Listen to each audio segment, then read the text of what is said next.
semestre. Ya estamos terminando femenino. Tienen, según el sílabo, dos clases de órganos linfoides, pero son pequeñas. Entonces voy a conversar con la doctora Arenas. De repente la hacemos en una sola, para que ustedes ya también tengan sus tardes más disponibles para que puedan estudiar en estos exámenes finales que les vienen de todos los cursos. ¿Ya? Entonces voy a conversar con la doctora y vamos a ver si lo hacemos en una o dos clases lo que corresponde al linfoide. Muy bien, entonces sin más preámbulo, vamos a ver la teoría que tenemos hoy, que está muy bonita. No es tan larga como la que vimos el otro día de Femenino 1, porque esto es básicamente lo que corresponde a mama y placenta, ¿no? Entonces es un poco más cortita, ¿ya? Entonces, si están cansados por ahí, no se preocupen porque esta clase la vamos a hacer un poco más rápido. Ahí está, entonces, hoy nos toca aparato reproductor femenino 2. Entonces, miren, la primera diapositiva es muy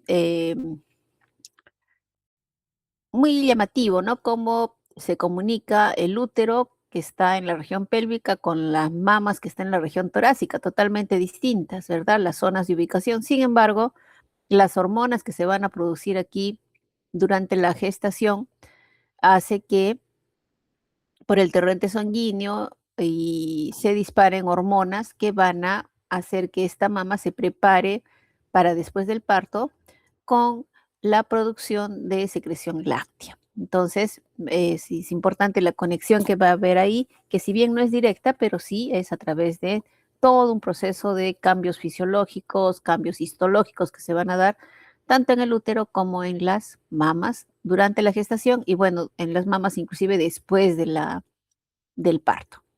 Entonces, la placenta, que es la que origina estos cambios durante el embarazo, es un órgano temporal. Nosotros sabemos que tiene un ciclo de vida corto, ¿no? Y asume el intercambio vital que va a funcionar con todas las hormonas que se necesitan para sostener un embarazo, ¿no? Ya después vamos a ver cuáles son. Y la glándula mamaria que va a ir cambiando desde un estado de reposo, porque las mamas las están siempre ahí, en su lugar, ¿no?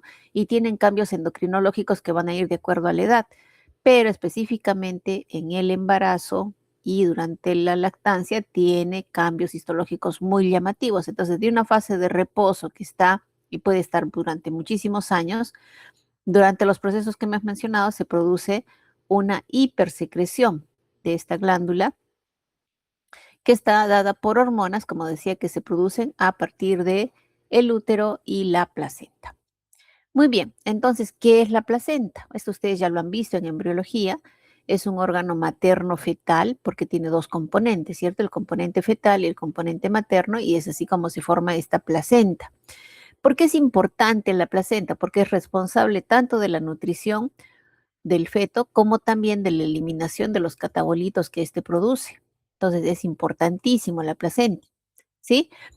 Cuando hay fallas en esta placenta, se produce lo que es el retardo de crecimiento intrauterino y nace un feto muy pequeño para la edad, con bajo peso al nacer. Entonces, por eso es importante la función de la placenta, tanto para la nutrición como para la eliminación de los eh, restos que se producen producto de diferentes reacciones, ¿no? Entonces, ¿dónde se inserta? ¿En dónde se debe insertar esta placenta? Típicamente debe insertarse en la pared uterina. Uno de los sitios más frecuentes donde se inserta es la región posterior de la cavidad uterina. Eso ya lo hemos visto en la clase anterior, ¿se acuerdan? Ahora, ¿qué sucede? A veces hay trastornos también a nivel de la trompa, ¿no? Entonces, el huevo cigoto que ustedes saben que se forma en la trompa no puede avanzar. ¿Qué sé yo? Puede ser que de repente había procesos inflamatorios crónicos en la trompa uterina, entonces no puede avanzar hacia la cavidad uterina, pero el huevo cigoto no va a esperar. Entonces él se sigue dividiendo y se sigue transformando y finalmente entonces se desarrolla el embarazo en la trompa. Pero claro, no es lo mismo la pared de la trompa que la pared del útero. Entonces es un embarazo no viable y finalmente a veces se complica, ¿no? Entonces eso se llama embarazos ectópicos que se dan en la trompa de falopio. O puede ser que también el ovocito ni siquiera llegó a la trompa uterina, o sea, no llegó a penetrar en la trompa y cae en el peritoneo. Entonces ahí es donde se forma el embarazo ectópico, ¿ya? Entonces, son situaciones que se dan con patologías a veces muy comunes que ustedes van a ver en su práctica. Entonces, ¿dónde se inserta o dónde debería insertarse normalmente esta placenta? Repito, en la pared uterina, a nivel del endometrio, en la cavidad uterina, generalmente en la zona posterior. ¿Cuánto mide una placenta? Algunos dicen que mide más o menos la superficie que ocupa nuestra mano con los dedos abiertos. A ver, ustedes calculen, sería más o menos unos 17 centímetros, 20 centímetros, dependiendo del tamaño de nuestra mano. Pero en general se dice que tiene un promedio de 15 centímetros, ¿ya? Es como un disco. Ahora, ¿cuánto pesa? Pesa más o menos 500 gramos. Les doy datos porque esto es importante. O sea, ¿qué pasa si una placenta es muy grande? ¿O qué pasa si una placenta es muy pequeña? ¿Qué pasa si pesa menos de 500 gramos o pesa de repente, qué sé yo, 1 kilo, 2 kilos? ¿Será bueno? No. O sea, acá estos estándares son importantes. Más bien, si tiene esos detalles en exceso o en defecto, nos puede hacer sospechar de que el feto ha sufrido de repente alguna alteración. ¿Ya? Entonces, el promedio es que tenga así 15 centímetros, 500 gramos. Eh, Les decía que la placenta tiene un componente materno y un componente fetal. Entonces, la zona por donde está el cordón umbilical insertado, esa es la cara fetal. En cambio, la otra cara, que es esta, que pareciera que tiene unas divisiones como en mosaico, como en losetas, presenta esa disposición porque tiene unas estructuras redondeadas que son los cotiledones, ¿ya? Cada uno de estos espacios bien delimitados son los cotiledones, más o menos un número de 15 a 20 cotiledones. Debe haber estos cotiledones. Entonces, ¿qué pasa? De repente estamos examinando la cara materna y todo es liso, ¿no? Entonces también puede ser que se haya dado alguna malformación en el feto. El grosor, ¿cuánto debe ser el grosor? Más o menos de 2,5 centímetros. Y el volumen de sangre que contiene, porque esto es todo un intercambio de sangre, vamos a ver, entre sangre arterial y sangre venosa, se produce un intercambio de diferentes moléculas y sustancias. Entonces, la sangre que puede quedar atrapada acá es más o menos unos 150 mililitros. ¿Ya? Son características generales entonces de la placenta. Entonces, habíamos dicho cómo va cambiando, ¿no? Desde la fecundación, que se da a nivel de la trompa uterina, hasta que entonces ya se forma el huevo cigoto y empieza a dividirse. ¿Se acuerdan? La mórula, blástula, ¿no? El blastocisto, cómo se va formando, ¿no? Con una sola capa de células que rodean una cavidad y estas células van a dar después origen a la placenta. En cambio acá, esta zona que viene a ser la zona del macizo celular interno, ¿no? Esto ustedes ya lo recuerdan de embriología, y eso nos da posteriormente la formación del embrión, ¿no? Sus 3 capas embriológicas se van a formar a partir de esta zona del macizo celular interno, que sería la zona del esbozo del embrión. Y miren cómo eso todavía es cuando está migrando, ¿no? Cuando está migrando hacia la zona de la cavidad uterina. Pero cuando migran, miren acá cómo está la pared del endometrio, entonces lo recibe, ¿no? Es como que se hace un espacio para que pueda irse introduciendo. Al final eso es lo que hace el blastocisto, se introduce en el endometrio que ha sufrido muchos cambios hormonales, ¿se acuerdan? Ya la vez pasada lo habíamos revisado, ¿no? La desidualización del endometrio. Y finalmente esta capa de células epiteliales que ustedes ven en la superficie del endometrio va a terminar cubriéndolo, ¿ya? Entonces, acá dice, por ejemplo, la fecundación del óvulo ocurre en la luz de la trompa, ¿no? Se forma el cigoto, importante el cigoto porque tiene la carga genética tanto masculina como femenina, ¿no? Desde ahí ya tiene que ir una información adecuada, si no, este embarazo no prospera, cuando no ha habido una adecuada fusión del espermatozoide con el óvulo. El cigote, acá, recuerdan ustedes que en la trompa uterina, las células secretoras producían el fluido tubular, ¿se acuerdan? Entonces, ese fluido es importantísimo porque ese es el que va a ayudar, bueno, a los espermatozoides, ¿se acuerdan? Para hacer la capacitancia, pero también al huevo cigoto para darle el sustrato necesario para que éste pueda alcanzar y desplazarse, migrar hacia la cavidad uterina. Dura más o menos 4 días. Entonces, Recuerden que el cigoto se convierte en blastocisto, primero mórula, ¿verdad? Pero después blastocisto, y necesita nutrientes y hormonas presentes en el fluido tubárico y también, no solamente en la trompa uterina, sino también en la cavidad uterina. Acá miren cómo se da este proceso, ¿no? Acá está nuestro óvulo con todos los folículos que habíamos estudiado en la clase anterior. Entonces sale el ovocito con su corona radiada y su zona pelúcida por las fimbrias, ¿no? Y va avanzando por la trompa uterina y finalmente cae aquí y se implanta en la cavidad uterina. Ahora, habíamos hablado que se forma el huevo cigoto y empieza a tener cambios, ¿no? Esta zona de acá, esta que es como una sola capa de células cúbicas, me va a dar origen al trofoblasto, ¿ya? Trofoblasto. En cambio acá, este acúmulo de células que se le llama la masa celular interna de color amarillito, lo han graficado ahí, esto de acá va a dar origen al embrioblasto, o sea, al embrión. Y entre los dos va a quedar una cavidad que se llama blastocele. ¿Listo? Entonces, esa es la importancia, cómo va a ir cambiando. Entonces, el blastocisto, acá decimos, está conformado por dos tipos de células. ¿Cuáles son? Estas de acá, de la periferia, que son las células del trofoblasto. No se olviden, las células del trofoblasto rodeando a esta cavidad que se llama blastocele. Ahora, las células que constituyen el esbozo del embrión, estas de acá, ¿no? Que están agrupadas y ¿qué forman? ¿Qué forman estas células? Forman el macizo celular interno o masa celular interna. Y esa es la que va a dar origen posteriormente al embrión. Ya habíamos dicho cómo va erosionando este blastocele, ¿no? Va erosionando la pared del endometrio y finalmente pues, logra implantarse y se cubre con el epitelio de superficie del endometrio. ¿Qué es lo que va a hacer que esta parte del huevo o cigoto vaya penetrando en el endometrio?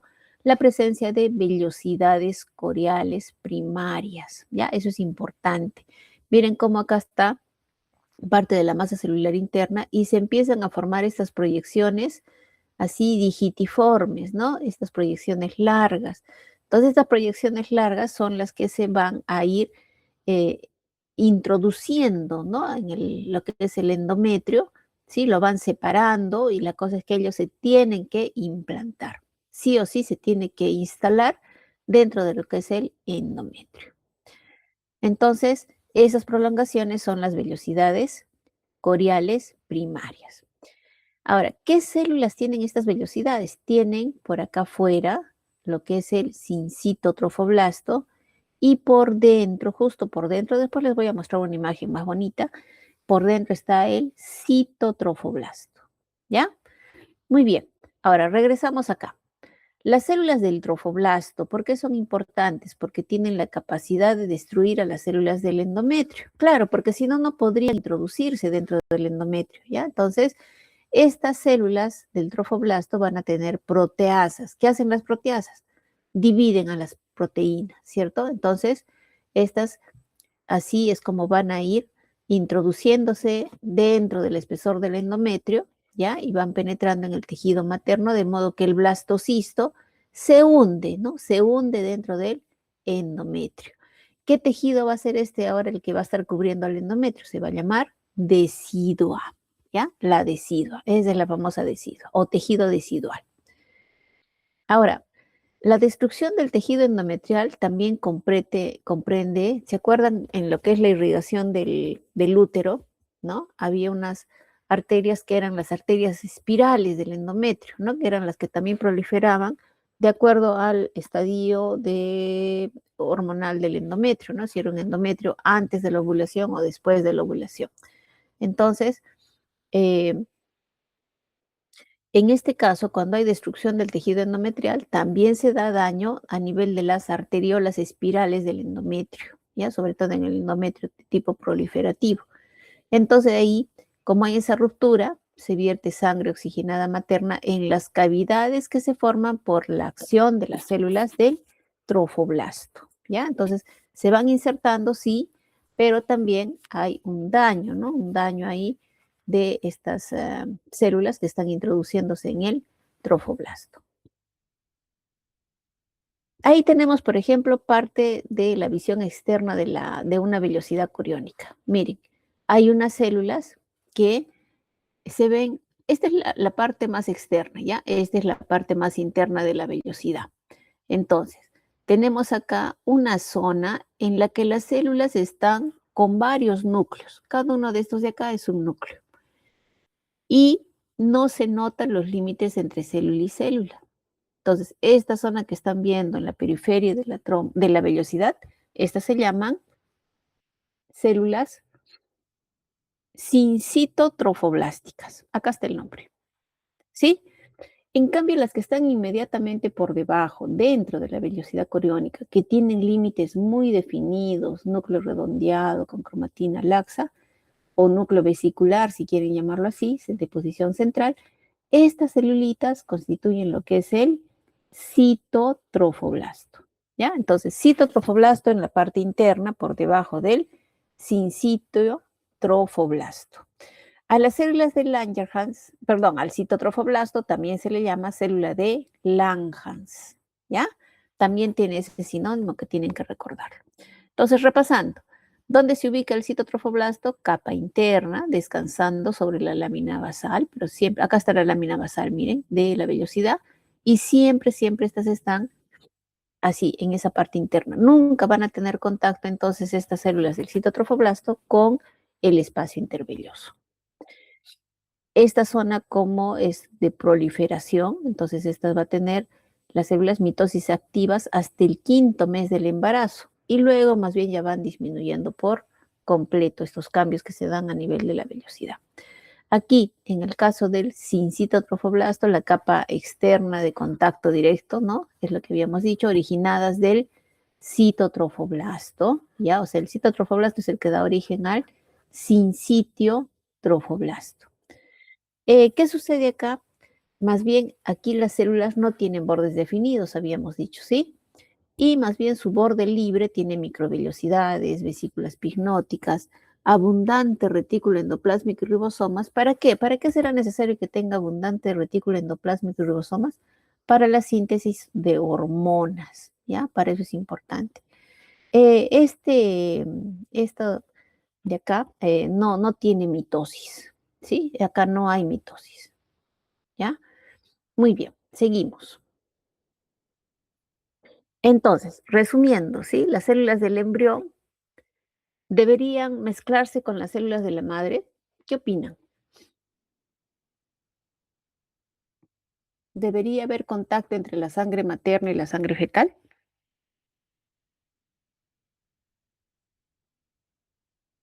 A ver, ¿quién quiere opinar? No, ya me ponen ahí la manito, no. No, claro, no tiene que haber, porque el feto es como un cuerpo extraño para la madre, entonces no debería de haber contacto entre la sangre materna y la sangre fetal. Y por eso la importancia de las vellosidades coriónicas y estas dos células que hemos visto, el citotrofoblasto y el sincitotrofoblasto. Entonces, ¿qué es lo que debe haber ahí para separar, ¿no? Es la barrera hematoplacentaria, ¿sí? Entonces, lo que hacen, por ejemplo, las células de Langhans, que hemos dicho que es el citotrofoblasto, ¿cierto? Van a mostrar mitosis, van a estar en crecimiento hasta el quinto mes del embarazo. Luego del quinto mes del embarazo, estas empiezan a disminuir, de modo que en el feto término, en la placenta, en las vellosidades coriónicas, nosotros vamos a encontrar poquísimas células de Langhans, ¿ya? O sea, poco citotrofoblasto. En cambio, las células del sincicio, ¿no?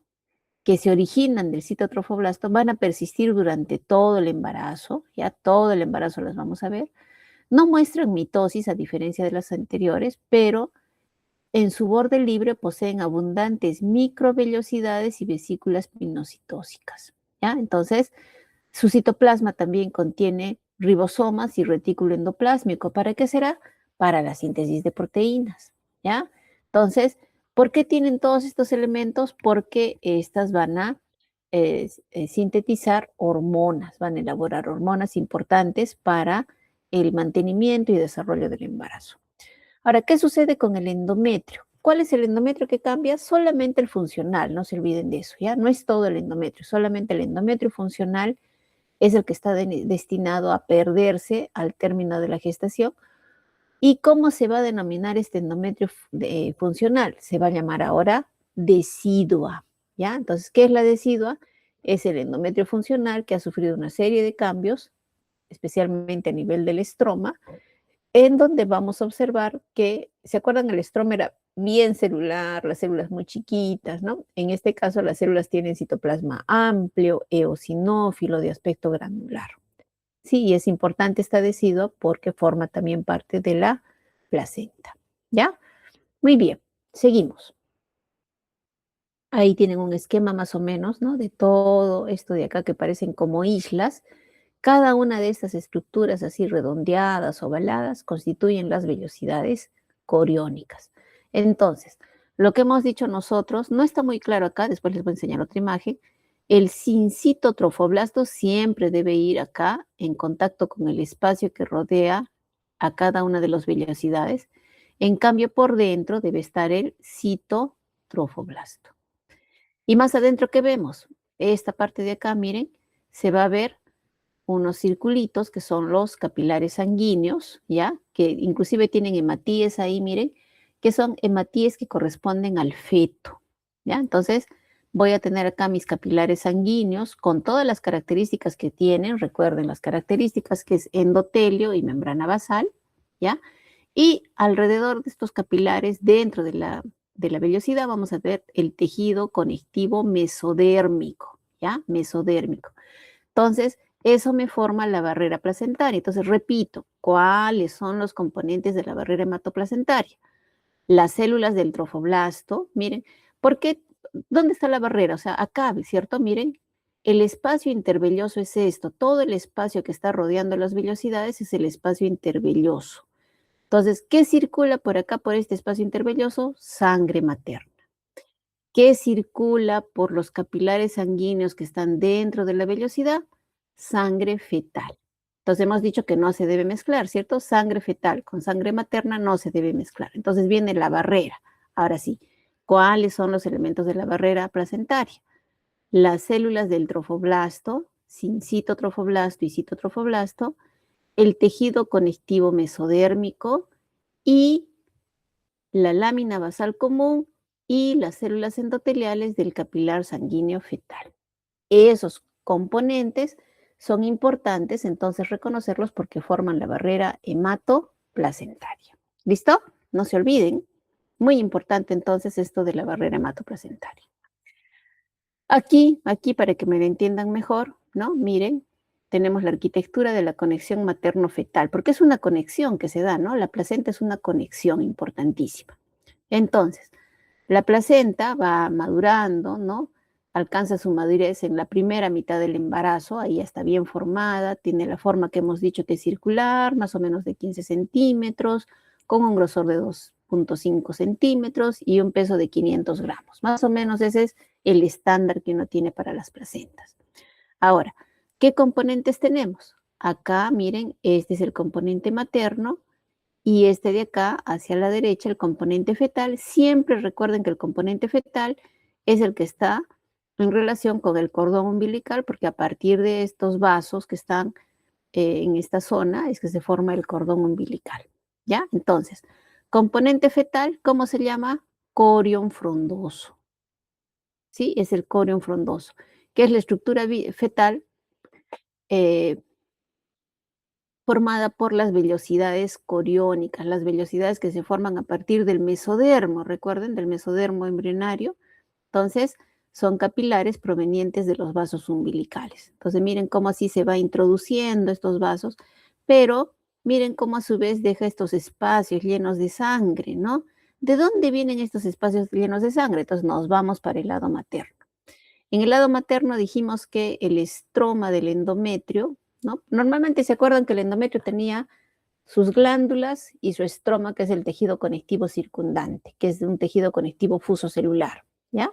Entonces, con el embarazo, este tejido conectivo, ya no tiene tejido conectivo fosocelular, valga la redundancia, sino que ahora las células se hacen más grandes, de citoplasma eosinófilo, voluminoso, y eso se le llama decidua, ¿ya? Entonces, específicamente esta zona donde se está implantando la placenta se llama decidua basal, ¿ya? Entonces, ¿qué es la decidua basal? Es el endometrio funcional que ha sido modificado por justamente este embarazo, ¿no? Esta gestación que sí se está desarrollando en forma favorable. Entonces, mientras se va desarrollando, entonces el endometrio funcional se modifica. ¿Y qué va a tener? Células que hemos dicho que constituyen la decidua, ¿ya? Entonces es el tejido decidual. Las arteriolas espirales, que se acuerdan que eran muy importantes durante la fase secretora porque se retorcían entre sí mismas, se necrosaban y eso hacía que se produzca la menstruación, ¿cierto? Pero en este caso no va a haber una menstruación porque más bien se está implantando el huevo cigoto. Entonces es importante las arteriolas espirales, que son ramas de las arterias uterinas, y estas de acá que están en el endometrio, así todas espiraladas, por eso se llaman espirales, van a llevar su sangre ¿a dónde? Alrededor del corion frondoso, es decir, alrededor de las vellosidades que se están formando. Y entonces se forma acá toda una especie de laguna de sangre. ¿En dónde? En el espacio intervelloso. ¿Sí? Así es como va pasando los cambios de la placenta, su componente fetal y su componente materno. Entonces, desde el componente materno tenemos el tejido decidual y las arteriolas espirales que llevan sangre ¿a dónde? Al corion frondoso, que se caracteriza porque tiene sus vellosidades rodeados por un espacio que es el espacio intervelloso, que tiene sangre materna, acá está bien rojito. ¿Ya? Tipos de vellosidades. Tenemos las de fijación o anclaje que se adhieren distalmente a la decidua basal. Acá miren cómo los vasos vienen desde acá arriba, desde el componente fetal, atraviesan el endometrio y miren cómo se fijan en la zona de tejido decidual. Entonces, estas vellosidades que son de anclaje, ¿no? Ahí tiene que estar bien anclada la placenta porque no se puede desprender, porque ¿qué pasa? Si se desprende, ya no tiene contacto con la madre y por lo tanto no hay quien le lleve los nutrientes al feto. Entonces, esta placenta tiene que estar firmemente adherida a la cavidad uterina. Por eso es que entonces tiene que ver con estas vellosidades de anclaje. En cambio, las vellosidades libres son las colaterales, son estas, ¿no? Estas de acá, que simplemente están rodeadas por el espacio intervelloso y ese espacio intervelloso está lleno de sangre. Seguimos. Acá justamente viene el espacio intervelloso, ¿no?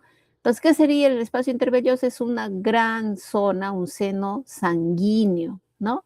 Que está rodeado por el corion por un lado y por la decidua basal tapizada por el trofoblasto en el otro lado, ¿ya? Entonces, acá tapizado por el trofoblasto y también la zona de la decidua. Eso de acá es el espacio intervelloso, ¿sí? Entonces, la circulación placentaria se desenvuelve dentro de dos sistemas vasculares diferentes, entonces siendo la barrera placentaria la que eh, detiene, ¿no? Detiene el contacto que podría haber de cualquier célula, cualquier virus, cualquier estructura que pudiera intentar siquiera atacar al feto. ¿Ya? Entonces, acá está, miren, bien subrayadito para que no se olviden, la sangre fetal, ¿por dónde circula?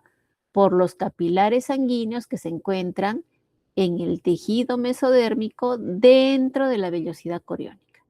La sangre materna, ¿por dónde circula? Por los espacios intervellosos. ¿Qué es el espacio intervelloso? El tejido que rodea por fuera a cada una de las vellosidades coriónicas. ¿Sí? De eso no se van a olvidar. Y la barrera placentaria, acá está resumido también para que no se olviden. ¿Cuáles son sus componentes? Células del sincitio trofoblasto que están en la parte periférica en contacto. Estas sí, por ejemplo, están en contacto con la sangre materna. Las células del citotrofoblasto que están en una parte más interna, el epitelio que ya no se llama epitelio, se llama endotelio de los capilares fetales con su membrana basal, no se olvide, tiene que ser ambos. Y una lámina delgada de tejido conectivo mesodérmico, que bueno, eso ya es parte de su desarrollo embriológico.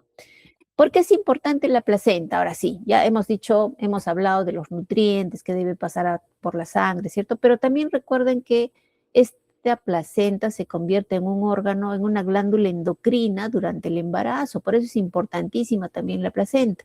¿Qué produce, por ejemplo? Gonadotrofina coriónica, lactógeno placentario y, bueno, estrógenos y placenta, ¿ya? Entonces, muy importante esta función. No solamente es paso de nutrientes hacia un lado y hacia el otro, no. Tiene que ver también con su función endocrina. Acá está bien bonito, entonces miren el espacio intervelloso, incluso les han dibujado ahí unos hematíes para que se acuerden que por ahí está pasando sangre, ¿no? Entonces, ¿qué es lo que le da el feto? O sea, ¿qué es lo que sí atraviesa la barrera placentaria? Por ejemplo, de parte del feto se va a eliminar lo que es el dióxido de carbono, catabolitos como la urea, la bilirrubina. Entonces, eso es lo que atrapa esta barrera. En cambio, de la madre al feto, ¿qué pasa? Oxígeno, agua, sales, nutrientes, ¿no? Entonces, ahí siempre hay como un intercambio, como un feedback de lo que hemos mencionado. Es una barrera infranqueable, ¿no? Es una barrera muy bien establecida, al igual que las otras barreras que de repente hemos estudiado en Morfofisiología 1, pero hay moléculas que no pasan. Por ejemplo, las proteínas y también bacterias y la mayoría de virus. La mayoría, porque después sí hay otros que sí pasan, ¿ya? Entonces, ese es más o menos el esquema de cómo funciona la barrera placentaria a través del espacio intervelloso, que es justamente por donde pasa sangre. ¿Hasta acá estamos bien, chicos? ¿Sí? ¿Se entendió hasta acá? ¿Cuántos estamos? A ver. Ya, perfecto. Entonces, miren, resumiendo, ¿no? Entonces, tras el primer trimestre, dice acá, la placenta asume la producción hormonal primaria, porque antes, ¿quién lo hacía? ¿Se acuerdan? Era el cuerpo lúteo, ¿cierto? Con sus células granuloluteínicas y tecoluteínicas. En cambio, acá, entonces, pasa el primer trimestre y ya la placenta tiene que hacerse responsable. Entonces, ya es madura a partir de esa fecha. ¿Qué produce la gonadotrofina coriónica? Tal es así que uno de los estudios para confirmar un embarazo es justamente el dosaje de gonadotrofina coriónica, inclusive es específicamente la subunidad beta, ¿no? Entonces, llega un pico máximo entre el segundo y tercer mes. Es un estudio muy fidedigno cuando si uno se hace el dosaje de gonadotrofina coriónica, que es justamente la que está produciendo la placenta, ¿no? Ya a partir del tercer mes. Entonces, si ya se forma la placenta, entonces el cuerpo amarillo, ¿no? El cuerpo amarillo de la gestación ya no va a ser útil y se convierte en un cuerpo albicans.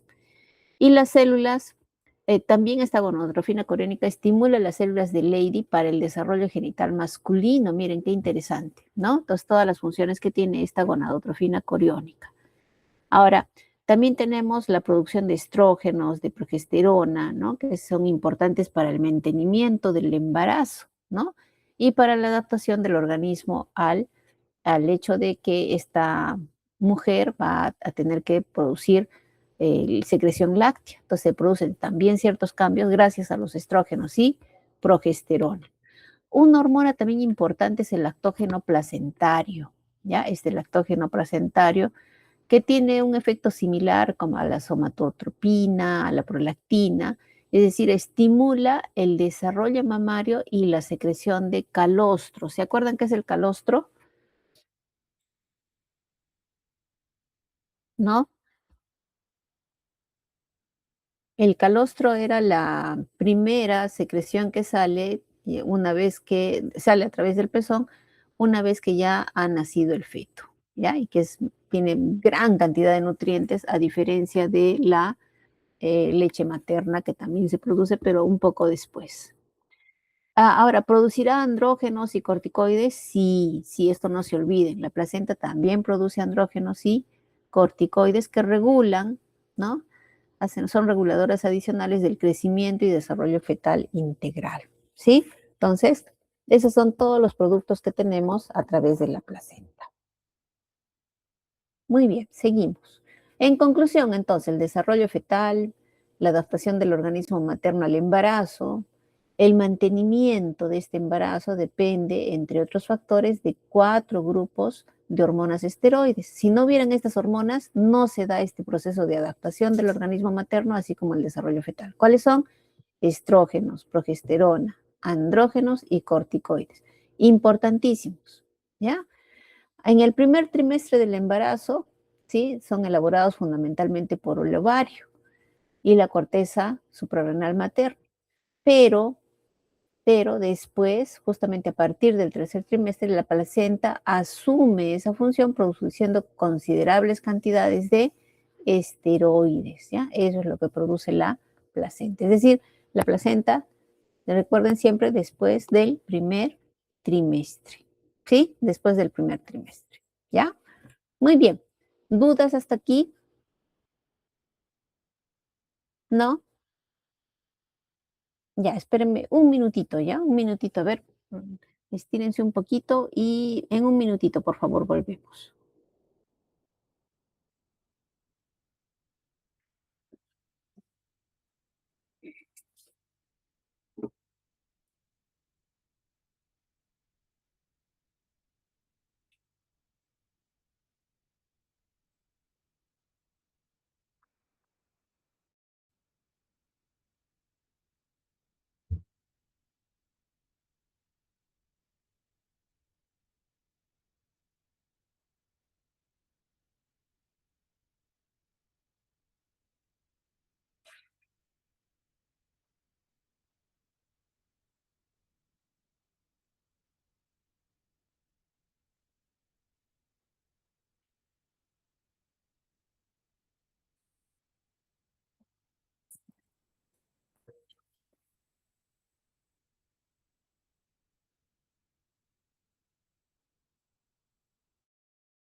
Ya está, seguimos. Entonces, ya hemos visto placenta, ahora nos vamos a ir con glándula mamaria, ¿ya? Muy bien. Ah, acá el dibujito, me olvidaba de hacer, quiero hacer acá el énfasis, ¿sí? Porque es la barrera hematoplacentaria, es importantísima, entonces tienen que reconocerla bien. Este de acá, lo que dice BF es el capilar sanguíneo fetal, ¿ya? Con sus dos componentes, su endotelio y su membrana basal. Esto de acá es el espacio intervelloso que está rodeando a todas las vellosidades, ¿sí? Estas celulitas que vemos que se agrupan, que no tienen un límite definido entre sí, que es como si fuese un conjunto de núcleos que están ahí muy juntitos, esto es el sincitotrofoblasto, ¿ya? En cambio, esta celulita, miren que se ve acá solita, con su citoplasma bien definido, pero por debajo del sincitotrofoblasto, esa se llama citotrofoblasto. Y todo este tejido que está alrededor del capilar y entre el trofoblasto, esto se llama tejido mesodérmico, ¿ya? Entonces, ¿cuáles son los componentes de la barrera hematoplacentaria? Las células del trofoblasto, tejido mesodérmico, membrana basal y endotelio del capilar sanguíneo fetal. ¿Listo? Ahora sí. Muy bien. Nos vamos con glándula mamaria. Glándula mamaria, que es un órgano importante, sí, durante el embarazo es importantísimo, ¿ya? Pero que sufre varios cambios a lo largo de la edad de la mujer, a lo largo de toda su vida va a sufrir cambios. Inclusive cuando son chiquitas ni se nota estas glándulas, pero posteriormente, a medida que avanza su pubertad, su desarrollo de adolescente, entonces esta glándula se empieza a madurar, digamos así, y empieza a hacerse más evidente. Y ni que se diga cuando hay cambios, por ejemplo, por un embarazo, ¿no? Ahí se hace mucho más grande. ¿Por qué? Porque esta glándula va a ser necesaria para producir secreción láctea, ¿ya? Entonces es importantísima esta glándula. Histológicamente se localiza en la región, recuerden ustedes, en la región pectoral, ¿no? Y está suspendida por estos ligamentos, miren, estos ligamentos plomitos, entonces hace que se fije, que se ancle a nivel de la pared torácica. ¿Cómo se llaman esos ligamentos? Ligamentos de Cooper. ¿Sí? Ahora, esta mama va a tener una porción secretora, que es esto que ven ustedes de color moradito, que va a llevar su secreción a estos conductos. Miren, estos conductos que todos van a desembocar ¿en dónde? A nivel del pezón. ¿Ya? Entonces, estos, ¿cómo se organizan? Nosotros vamos a ver lóbulos mamarios, ya cada uno de estos es un lóbulo mamario, ¿sí? Y el tejido amarillito que está alrededor, que puede ser tejido adiposo, tejido conectivo denso, eso de ahí constituye el estroma de la mama, ¿ya? Entonces, van a ver ustedes que hay diferentes cambios, ya sea si se trata de una mama en reposo o si se trata de una mama en estado de secretor, ¿ya? Muy bien, entonces el estroma de la mama, los lóbulos mamarios, la zona del pezón, ¿sí? Con su orificio y los ligamentos de Cooper. Esto lo vamos a ver después. Entonces, ¿qué pasa? Ya hemos dicho que la mama tiene una porción secretora y una porción excretora. La porción secretora, que es esta de acá, esto de que es una mama en fase de reposo, ¿ya? Donde vemos acá estos brotes o yemas epidérmicas, así se llaman, ¿ya? Se parece, miren, si lo comparamos con la próstata que hemos visto durante prácticas la semana anterior, ¿no? Entonces sería algo así como el parénquima y el estroma, ¿cierto? Entonces, estos brotes epiteliales, aquí está, pequeñas yemas o brotes epiteliales sólidos, esto de acá pertenece a los lobulillos mamarios. Y estos van a tener su porción excretora, que es el siguiente componente, ¿ya? Entonces, esta porción excretora va a llevar la secreción finalmente a través de varios conductos, la va a llevar hacia el pezón y de ahí recién al exterior, ¿ya? Entonces, esta es una mama en reposo que no tiene mucha porción secretora, si queremos decirlo así. Los conductos, ¿cómo comienzan los conductos, no? Los conductos empiezan dentro de lo que es más chiquitito, que es a nivel de los espacios intralobularios. O sea, la mama se divide en lobulillos y varios lobulillos van a formar un lóbulo mamario, ¿ya? Entonces, dentro de los lobulillos nosotros vamos a tener conductos. Estos conductos intralobularios, o sea, que están dentro del lobulillo, van a dar lugar a los conductos interlobularios. Quiere decir que los que se encuentran acá en el estroma. Es decir, acá tengo mis conductos intralobularios. Y eso se fusiona con este conducto y va a formar por acá lo que se llama el conducto interlobular, porque está en medio de los lobulillos. Y cuando ya va a llegar al pezón, recuerden ustedes que se forma un conducto, ¿cierto? Un conducto que es el conducto galactóforo, que es el principal, que es el conducto principal de cada lóbulo mamario, ¿sí? Entonces, antes de llegar al pezón, este conducto galactóforo se dilata, o sea, inclusive se dilata y crea una zona dilatada común que es el seno lactífero. Este seno lactífero, ¿por qué es importante? Porque es el reservorio de leche durante la lactancia materna. Es como que se va acumulando ahí, ¿ya? En el seno lactífero, no se olvide. Muy bien. Entonces, dice acá, a medida que los conductos se acercan a su exterior, su estructura va a cambiar. Por ejemplo, en las zonas más finas, en las zonas del inicio, el epitelio es cúbico simple. Si es que ya nos vamos acercando al pezón, ¿no? El diámetro aumenta y el epitelio se eleva. Y si es que estamos ya en la desembocadura exterior, ¿no? De las mamas, entonces se transforman finalmente en epitelio poliestratificado plano. Miren los cambios entonces que también se da aquí a nivel del epitelio. Acá, para que vean, ya no solamente pensando en embarazo, ¿no? Sino miren cómo evoluciona con la edad, ¿ya?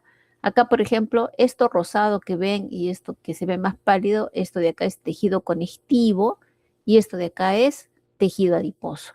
Y miren, los brotes o yemas epidérmicas están bien aisladas, pero solitas, o sea, no ha ido, ¿no?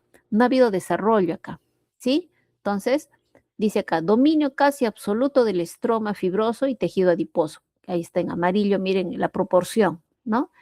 El epitelio está reducido a conductos excretores rudimentarios, chiquitos, son pequeños brotes epiteliales sólidos. Eso de acá es en una mama en fase de reposo. ¿Qué pasa durante la gestación? Durante la gestación, miren, ¿qué pasó? Aumentó el componente epitelial, el componente secretor. Entonces, miren acá, todavía hay predominio de estroma, sí, pero la proporción de la parte secretora aumenta, empieza a aumentar durante la gestación. Entonces, ¿a qué se le llama cuando aumenta ese tejido? Se le llama hiperplasia, ¿ya? Entonces hay hiperplasia, proliferación de los conductos intralobuliares, formación de más alvéolos. El estroma, entonces, lo que se busca es que se reduzca gradualmente, ¿no? Al final que eh, lo que se busca es que quede escaso material eosinófilo en medio de los lobulillos mamarios, porque lo que queremos que es una glándula que produzca leche. Entonces, entre más alvéolos mamarios tenga, mejor, ¿ya? Entonces, miren la proporción, ¿no? Miren la proporción, ¿ya? Y esta de acá es una mama en proceso de lactancia, totalmente diferentes, miren, acá estaban así todos colapsados, chiquitos, con secreción en la luz, sí, pero chiquitos. En cambio acá miren cómo adquieren los alvéolos mamarios esta forma media redondeada. Pero no sé si ustedes pueden lograr ver desde sus sitios que esos alvéolos mamarios son todos del mismo tamaño. A ver, analicen. ¿Son todos del mismo tamaño? No, ¿verdad? Entonces, ¿qué pasa? Que el influjo hormonal que se da para la formación de estos alvéolos mamarios no va a dar una respuesta igual en todos los alvéolos, por eso es que algunos van a verlos más grandes, con secreción en su luz, y otros los vamos a ver mucho más pequeñitos, ¿ya? Por ese detalle. Y miren entonces acá como en la fase de lactancia predomina notoriamente el componente secretor de la mama. Entonces, ¿qué nos han puesto aquí? Dice alvéolos enormemente dilatados. No se van a confundir con alvéolo pulmonar, ¿eh? Esto es alvéolo mamario, ¿ya? Entonces, tienen que ponerlo completo. ¿Por qué? Por la secreción láctea. El epitelio se aplana, el citoplasma se hace vacuolado, basófilo, ¿no? Entonces, eso es lo que corresponde a los cambios que se dan en la glándula mamaria. Entonces, nosotros hemos hablado de los lobulillos, ¿se acuerdan? Que la parte más chiquita de la mama eran los lobulillos, que van a aumentar considerablemente su grosor, ¿no? Van a aumentar el grosor de los tabiques interlobulillares e interlobares, ¿no? Se ve acá, miren, como un trayecto.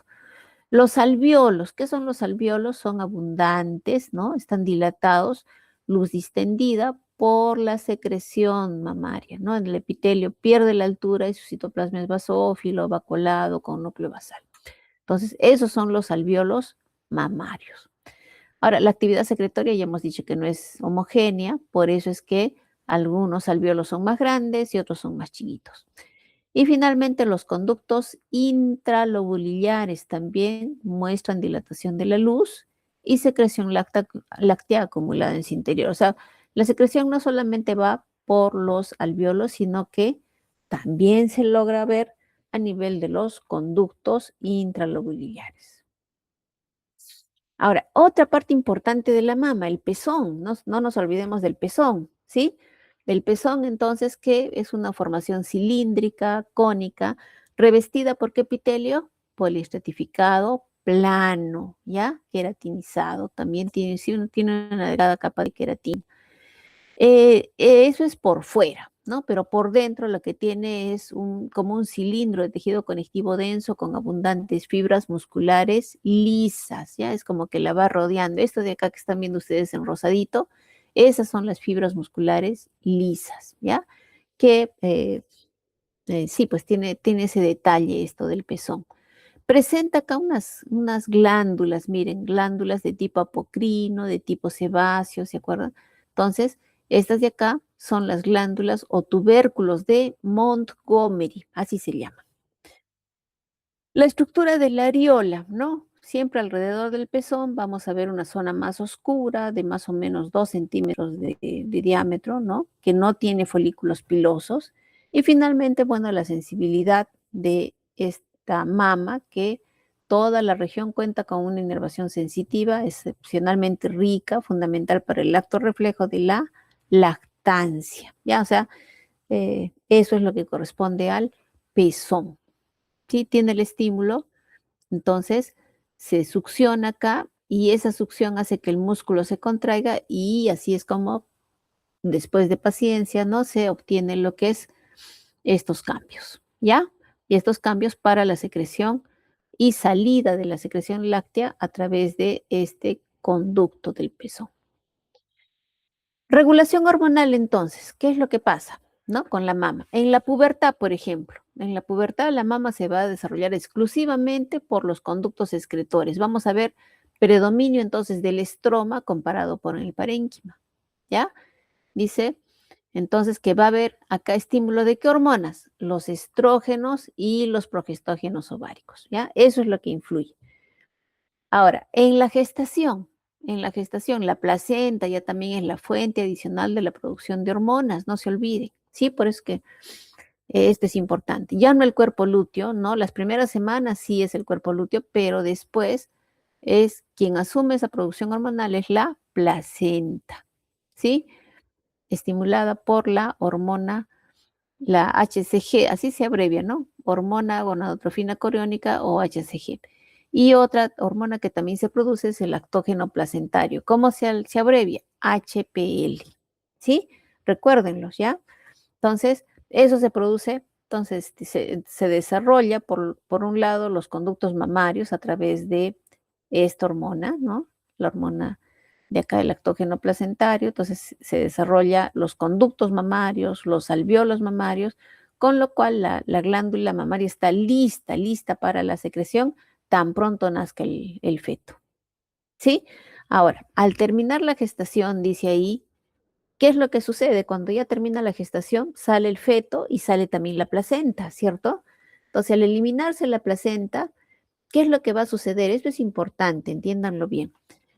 Entonces, dice, sale la placenta y se produce una caída brusca en la tasa de hormonas. Claro, porque ya no hay el estímulo, ¿cierto? Entonces caen las hormonas, pero paralelamente el lóbulo anterior de la hipófisis eleva su producción de prolactina, que también se llama hormona luteotropa, y desencadena la producción láctea.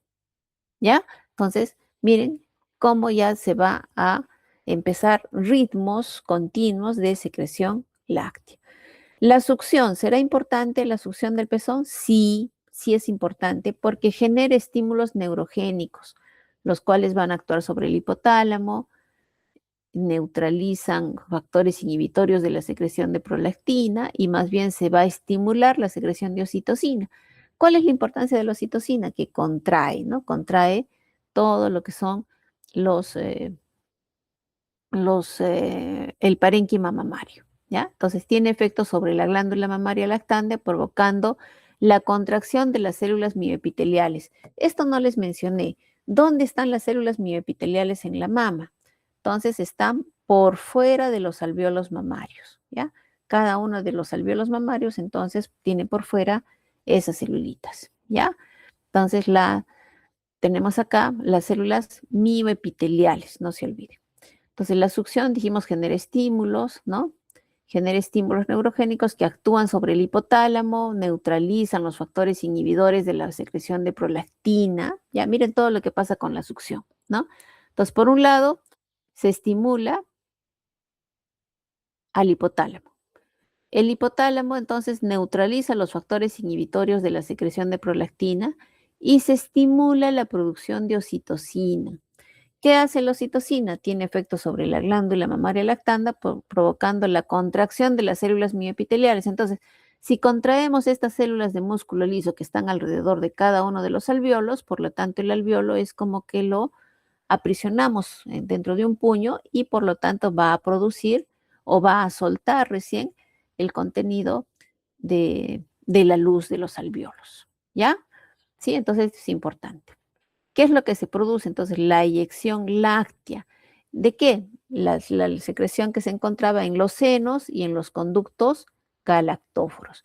Este es el fenómeno que, o sea, lo que tiene que venir acá con los factores inhibitorios de la secreción de prolactina y la estimulación de oxitocina, es lo que produce el reflejo de la bajada de la leche. Es así como se produce, ¿no? La secreción láctea. ¿Sí? Tiene que ver todo un complejo hormonal. Aquí Ya, si es que no me han entendido esa parte, acá sí ya lo entienden, ¿no? Es acá un esquema, miren, la placenta es el estímulo inicial, cómo se va preparando y cuáles son las hormonas que predominan, ¿no? Que son los estrógenos, la progesterona, el lactógeno placentario, todo esto de acá. Viene el parto, miren, esto fue durante la gestación, ¿no? ¿Quién actuaba? La prolactina hipoficiaria, por ejemplo, miren, se encuentra recontra bajita, ¿no? Ya estamos en embarazo, pero la prolactina hipoficiaria está bien bajita. Se produce el parto y se da una inversión, miren, cómo la curva de la prolactina hipoficiaria se eleva prácticamente como un pico y se mantiene. En cambio, estas hormonas placentarias que estaban así muy alto, también con el parto igual, o sea, las dos hormonas caen después del parto, pero acá miren cómo es que ya no logra alimentarse estos valores de las hormonas placentarias, ¿sí? Lo que importa entonces aquí es la prolactina hipoficiaria. ¿Listo, chicos? ¿Se entendió? ¿Alguna duda de repente por ahí? ¿No? Ya, entonces dejamos de presentar, ahí les dejo un mensajito y vamos a tomar asistencia y como siempre, las rutinas que ya pasan asistencia ya se pueden retirar. Listo, dejamos de compartir y vamos a tomar asistencia, salvo que tuvieran alguna duda. A ver, vamos a poner acá, voy a actualizar.